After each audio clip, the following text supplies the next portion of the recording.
Welcome to my podcast, Upper Sandusky, my hometown. Tonight, my guest is Mark Ratliff. Mark Ratliff was born in Upper Sandusky, moved away, came back, and has really established himself as an ambassador for Upper Sandusky. I appreciate all that he's done. He's works for Kimmel Cleaners now in a very good position. He also was the state president for the Elks order, and now he's done with that, and he's devoting more time to his son and his family and his grandson. Thank you. Sit back and enjoy my podcast with Mark Ratliff.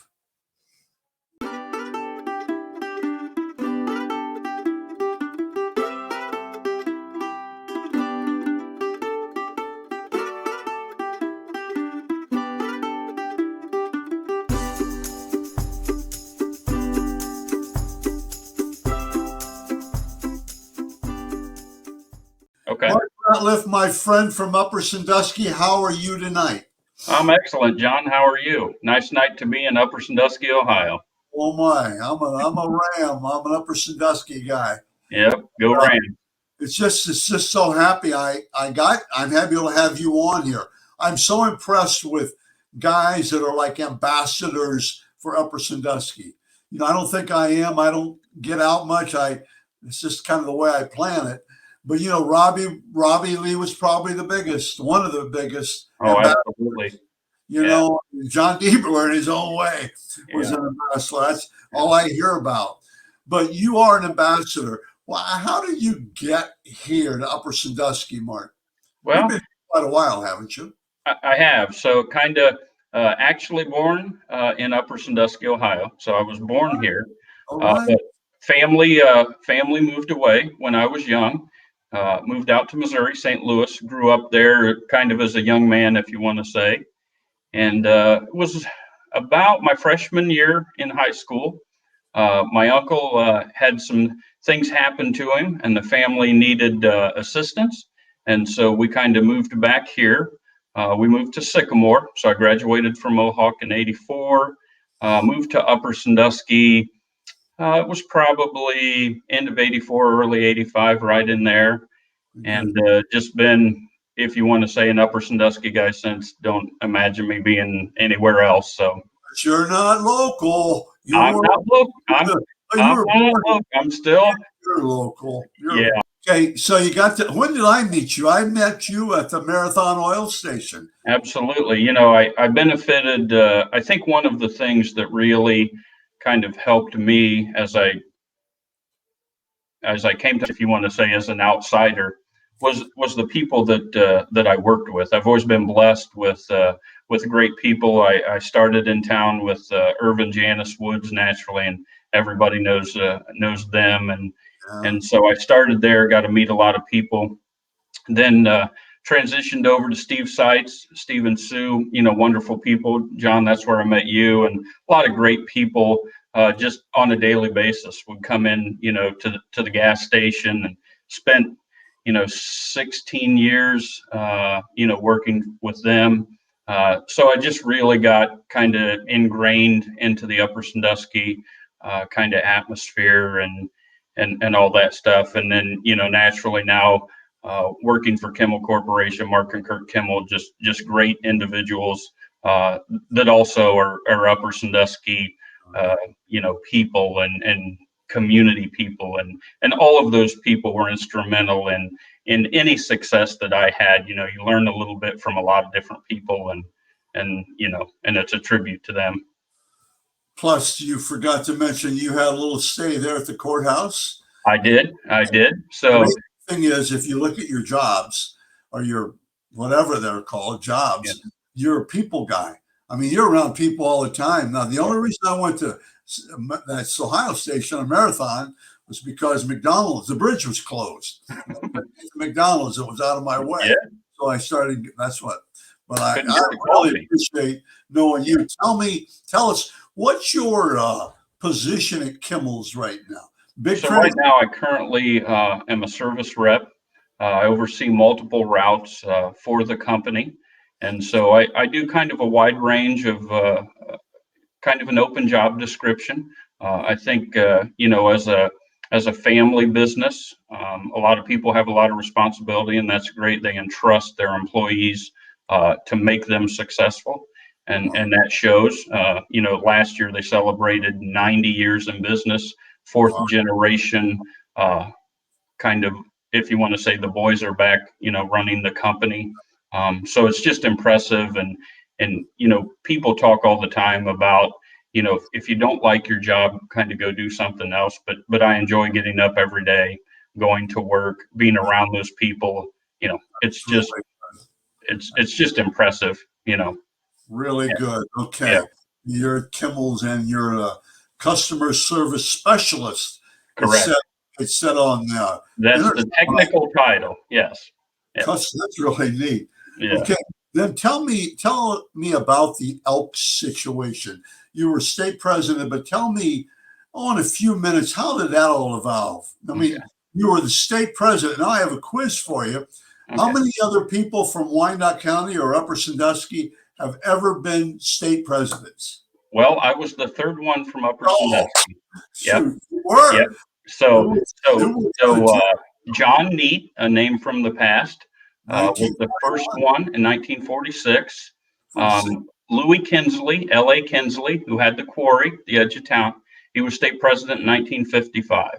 So Okay. then I was president in 2019. So it was a little bit of time in there, but still, I I knew John just a little bit. I didn't know Louis Kinsley, but yeah. So it was just kind of neat. But how that transpired, kind of your comment about the marathon station. Good friend of mine who unfortunately we lost this past week, Dick Warfel, who was a past exalted ruler at the Elks, would come and get his oil changed at the marathon station, like a lot of people did, and had asked me a couple of times, "Hey, we need somebody to bowl on Monday night," or how those organizations, they're looking for people, and Right. so I had thought about joining. It was one of those things. Upper Sandusky's always had a strong Elks Lodge, a lot of members, community Right. involved members, and Right. so I decided to join. So that was in '94. Um, Not demeaning it in any way. I was just an Elk member, for a long time. In the fall of 2001, Dan Diebold came to me. He was about to go in as exalted ruler and was looking for officers to serve. And so I'd known Dan, for a really long time, another great Upper Sandusky guy. Right. And he encouraged me, how those roles go Right. to serve. It was probably the best decision I ever made because I started in 2002. There's a natural progression within the local lodge. You go through the chairs and kind of get to the exalted ruler role, kind of set you up, and at each level it kind of does the same thing. So I was exalted ruler in 07, 08, and served. The lodge in Upper Sandusky is part of the Northwest District. So there are 13 lodges that encompass the Northwest District. And there's the next level, which would be naturally at the district level, where you go through a progression. It's like a 7 or 8 year term to become the district deputy. And then you oversee the 13 lodges within your district for a year. So I was district deputy in 16 and 17. But prior to that, there was an opportunity. There are 6 districts in the state of Ohio, the Northwest District that Upper Sandusky is in. There's a state representative at all times from those districts.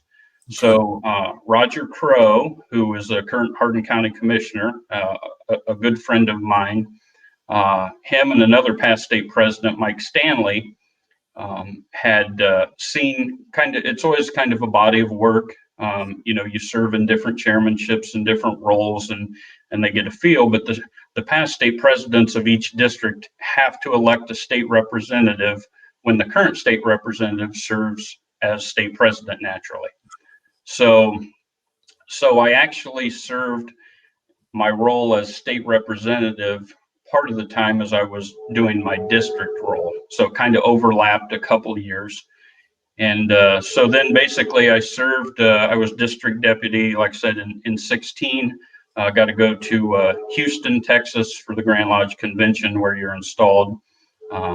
Great time, great city, had, wonderful time. And then elevated through the state level. So you travel. So I traveled with Roger and Julie Crow, my first year as a state representative, and then you assume that role and then it elevates. So you serve as a trustee for like 3 years, then come off as the first vice president and then state president. So it's just all kind of a learning curve.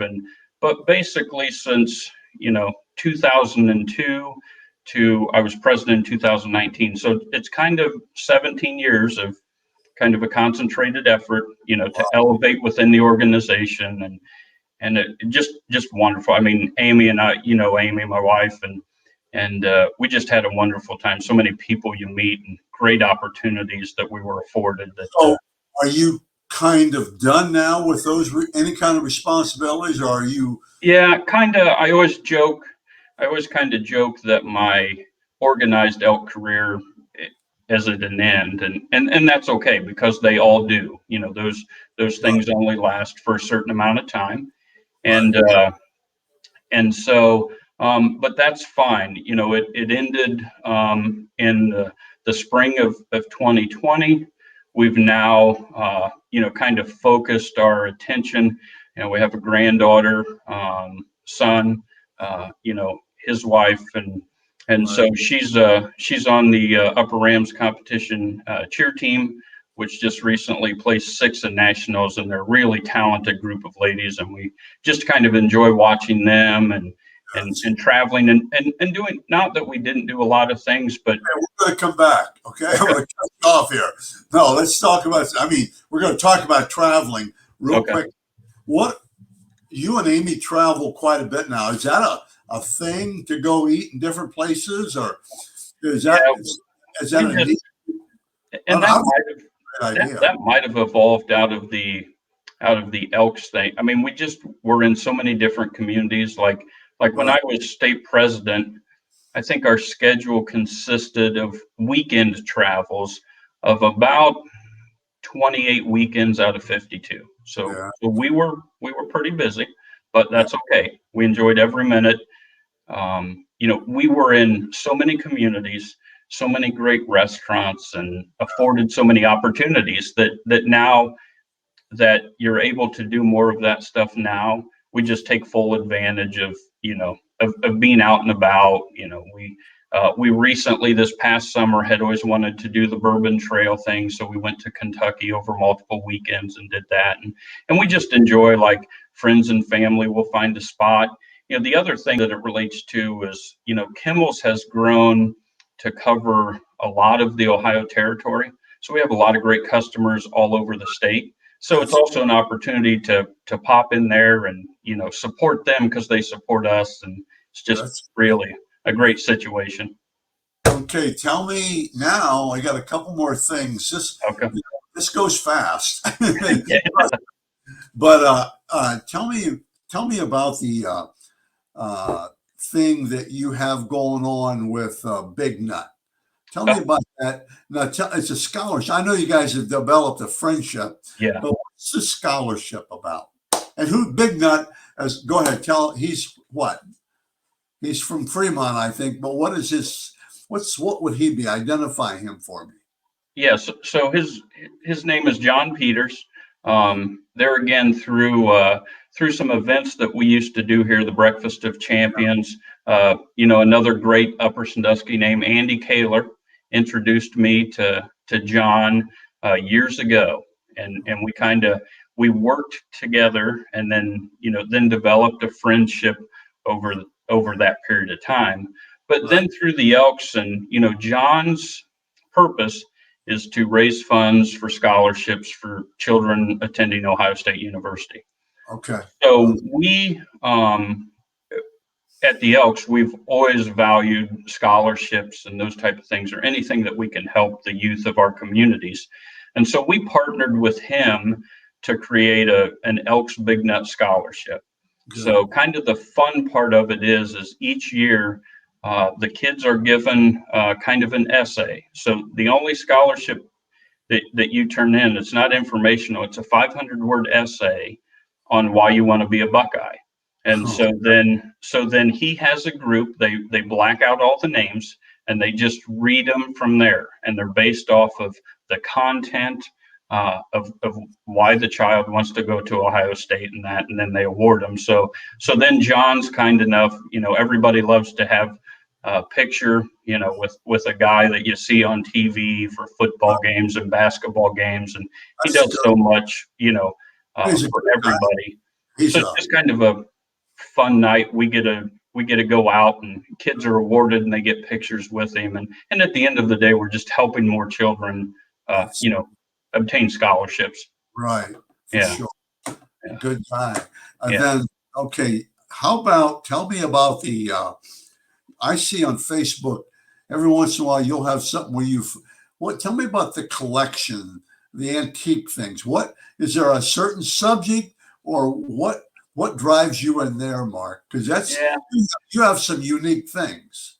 Yeah, I do. I think it's just some people are collectors and some people aren't, and that's fine. I'm a collector, and so things that I find unique, whether it's furniture, have a I have a fairly nice baseball collection. It's mostly items from 1965 and back, Hall of Fame autographed baseballs, those type of things. And I think it's just things that intrigue me, that I see. I think there's a part of me, maybe just some of the Elk stuff or who I am, just capturing that history. Sometimes I'll be fortunate enough to run across an item that I think is really cool or nice, and I buy it, and I'll look at it for a while, but then I'll know it's a connection to somebody maybe locally. So I'll call them up and say, you know what, your family should have this, and I'll just Oh, yeah, I just kind of give it to really, them because that's where it belongs at the yeah. end of the day. Yeah, I would tell you my one. I used to collect baseball cards when I was a kid.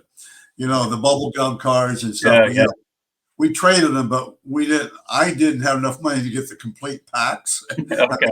in those days. Well, I had two Mickey Mantles, and Uh, I took them to school one day, and I have some other ones and things. I have a unique collection of autographs, but old guys.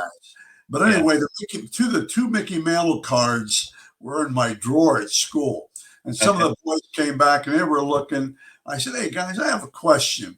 You give me $10 for each one of those cards, and you can have them." And they go, they kind of go, "Well, Coach McAllister, you can get a lot more than $10 for those cards." Then I Yeah, just, but they were so honest. They said, "Well, yeah, you can get more for those $10 yeah, for those cards." yeah. Anyway, I'll show you my Lou Cinder collection. Oh, I used to send uh, this is back when I was 20 years old at 18. I would send a self-stamped envelope or a postcard, okay. and with my address on. All they had to do is sign the card and drop it in the mail. And Yeah. I got Lou Cinders before he changed his name. Before yeah, yeah, So yeah. like Most that.